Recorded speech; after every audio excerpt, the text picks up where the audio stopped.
Dhanik Bharat Educational Institutions, Inter, IIT, JEE, NEET, admission opened. Covid మళ్ళీ కోరలు చాస్తుంది. Silent గా వచ్చి ప్రజలను భయపెడుతోంది. కేసులు పెరుగుతున్నాయి, మరణాలు సంభవిస్తున్నాయి. ఏపీలో ఇప్పటికే 4 చనిపోవడం ఆందోళన కలిగిస్తోంది. మళ్ళీ కరోనా వైరస్ వ్యాప్తి వెనుక కారణాలేంటి? ఏ రాష్ట్రాల్లో ఎలాంటి పరిస్థితులు ఉన్నాయి? దేశాన్ని ప్రపంచాన్ని వణికించిన కరోనా మహమ్మారి మరోసారి తన ఉనికిని చాటుకుంటోంది. దేశవ్యాప్తంగా కొద్ది రోజులుగా కరోనా కేసులు పెరుగుతుండడం ప్రజలను ఆందోళనకు గురిచేస్తుంది. రాష్ట్రాల్లో మరణాలు సంభవించడం ఇప్పుడు తీవ్ర కలకలం రేపుతుంది. ప్రస్తుతం కరోనా ప్రభావం దక్షిణాది రాష్ట్రాల్లోనే ఎక్కువగా కనిపిస్తుంది.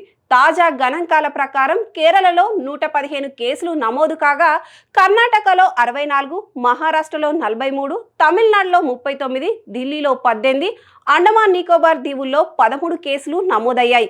గత కొంతకాలంగా కేసులు చాలా తక్కువ స్థాయిలో ఉన్న నేపథ్యంలో మళ్లీ వైరస్ ఉనికి నమోదు కావడం ఆరోగ్య శాఖను ఒక్కసారిగా అప్రమత్తం చేసింది.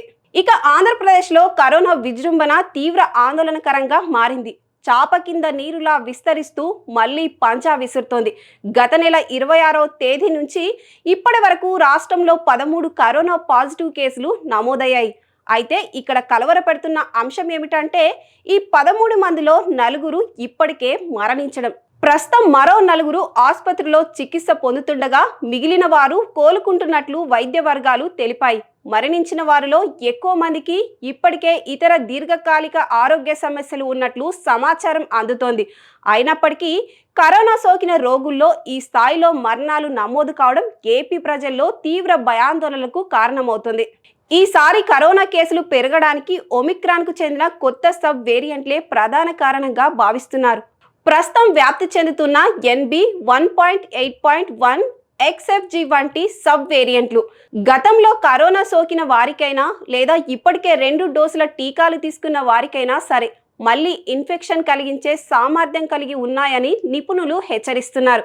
అయితే ఊరట కలిగించే విషయం ఏమిటంటే, ఈ వేరియంట్లు గతంలో వచ్చిన డెల్టా వేరియంట్ల తీవ్ర అనారోగ్యానికి దారి తీస్తున్నాయనే ఆధారాలు ఇప్పటి వరకు లేవు.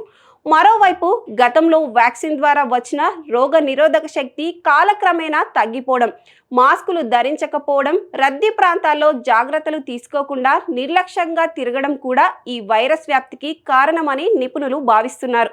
తాజా పరిస్థితుల నేపథ్యంలో కేంద్ర ఆరోగ్య మంత్రిత్వ శాఖ కూడా పూర్తిగా అప్రమత్తమైంది.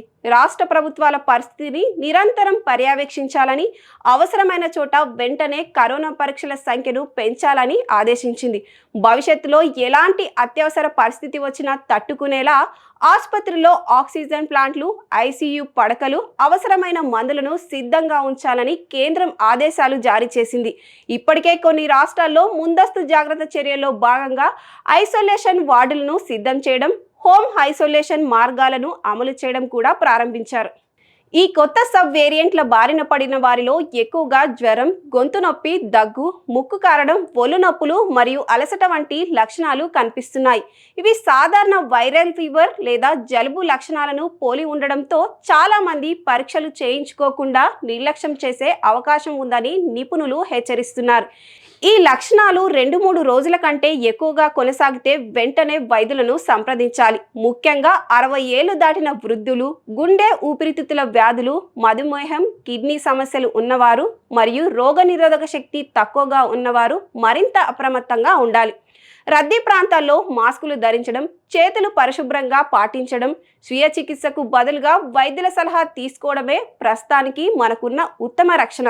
లేకపోతే పాత రోజులే మళ్ళీ వచ్చే అవకాశం లేకపోలేదు. Be alert.